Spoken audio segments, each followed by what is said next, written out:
जय हिंद साथियों।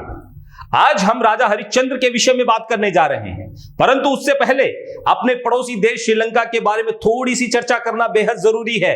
आप सबसे एक निवेदन करना चाहता हूं, अगर आपको हमारे वीडियोस अच्छे लगें तो हमारे चैनल को सब्सक्राइब जरूर करें और अपने दोस्तों के साथ इसे शेयर करना ना भूलें। इससे हमारा मनोबल बढ़ेगा तथा आपके समक्ष नए नए तथ्यों को रिसर्च कर प्रस्तुत कर सकूंगा। और अब बात करते हैं आज के विषय पर। धार्मिक उन्माद फैलाकर प्रचंड बहुमत प्राप्त कर सत्ता का एक व्यक्ति के हाथ में केंद्रीकरण कर देना देश का भला कदापि नहीं कर सकता और ना ही सत्ता का। इसकी आज हर जगह चर्चा हो रही है। हमारी भी हालत कहीं लंका जैसी ना हो जाए, पर साथियों चिंता करने की आवश्यकता नहीं है।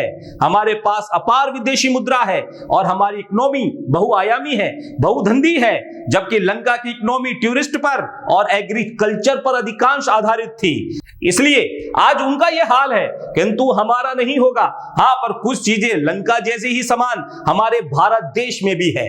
हमारा भारत न्यू इंडिया बन गया है। जैसी हालत मीडिया की लंका में थी, जो सत्ता का गुणगान करती रहती थी, लगभग यह भी कह सकते हैं हमारे यहां की मीडिया भी सत्ता के गुणगान में ही लगी रहती है, सत्ता के एजेंडे को चलाने में लगी हुई है। जैसा कि लंका में चलाया जा रहा है, वहां भी सत्ता का केंद्रीकरण हो गया और हमारे न्यू इंडिया में भी सत्ता का केंद्रीकरण हो चुका है। लंका और भारत की परिस्थितियां सिर्फ इन्हीं दो विषय पर एक समान है। फिर भले ही रुपया डॉलर के मुकाबले 100 का हो जाए, भले ही पेट्रोल 100 के बदले 200 में बिकने लग जाए, पर हम लंका के निवासियों की तरह परेशान नहीं होंगे। पर हां, देश के युवा बेरोजगार अंदर से उबल रहे हैं, अंदर से बेचैन हैं और उनकी परेशानी का एहसास वो कर रहे हैं। उनका कहीं उग्र आंदोलन उठ खड़ा हुआ तो मुझे आशंका है कि सत्ता से तो वो सवाल बाद में पूछेंगे, पर हिंदुस्तान की मीडिया चैनलों से पहले वो सवाल पूछेंगे। मीडिया चैनल से उनका विरोध झेलना पड़ेगा, यह मेरी आशंका ही है। और अब युवाओं में इस बात की चर्चा भी शुरू हो गई है, जिसे रोकना आज के केंद्रीय नेतृत्व की बस की बात नहीं है। सच्चाई उनके सामने आने लग गई है।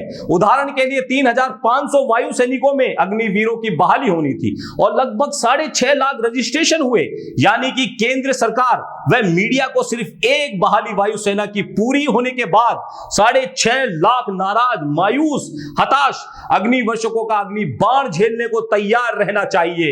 ऐसे ही थल सेना और जल सेना में अग्निवीर तो बहाल होंगे ही 50,000, पर 50 लाख अग्निवर्षक अप्रोक्ष रूप से तैयार हो रहे हैं, जो कभी ना कभी अन्य बेरोजगार युवाओं के साथ मिलकर किसी नेतृत्व के बिना कहीं सड़कों पर ना उतर आए। वह परिस्थिति देश के लिए और सत्ता के लिए विकट होगी। आज बात हम अपने मूल विषय पर करते हैं।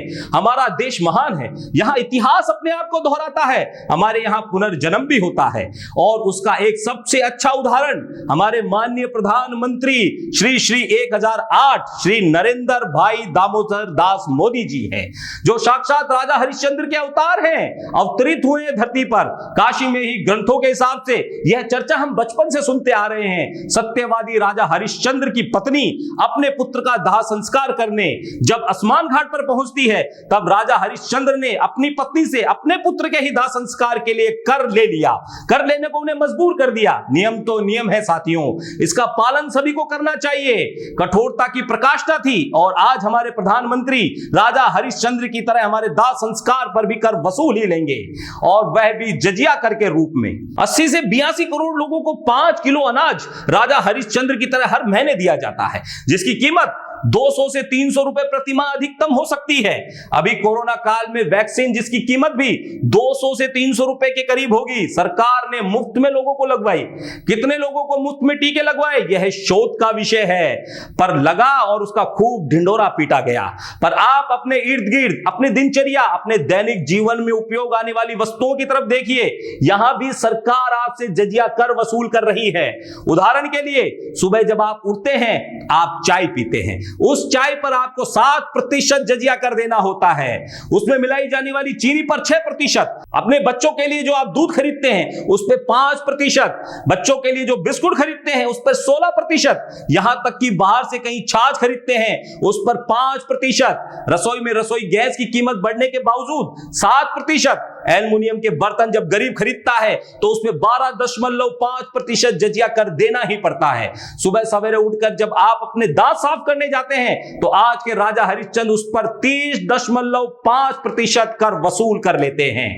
एक तरफ प्लास्टिक के यूज पर बैन लगता है, कॉटन और जूट हैंडबैग पर 19.25% पर टैक्स वसूला जाता है। छाता हो या सिलाई मशीन, उस पर भी जजिया कर लिया जाता है। हम अपने बच्चों को जब आइसक्रीम खिलाने ले जाते हैं, वह चाहे आजकल महीने में 1 या 2 बार ही, उस पर भी 23% जजिया कर लिया जाता है। मैं मिनरल वाटर की बात नहीं करूंगा जिस पर 30.5% जजिया कर लिया जाता है। मैं कोल्ड ड्रिंक की बात नहीं करूंगा जिस पर 34% जजिया कर लिया जाता है। गरीब से गरीब व्यक्ति जो महीने में 2 या 4 बार ही स्नान करता है और साबुन लगाता है, महीने में 2-4 बार ही कपड़े धोता है, भले ही सरकार उसे 5 किलो अनाज देने का वादा कर रही है, उस बेचारे गरीब को भी 19.25% साबुन पर जजिया कर देना ही पड़ता है। मैं सीमेंट की बात नहीं करूंगा जिस पर 28% जजिया कर लिया जाता है। मैं तो सिर्फ गरीब के कंबल और चादर की बात करूंगा जिस पर 5 से लेकर 12% जजिया कर लिया जाता है। मैं खेती किसानी में लगने वाले हॉर वेस्ट थ्रेशर कीटनाशक की बात नहीं करूंगा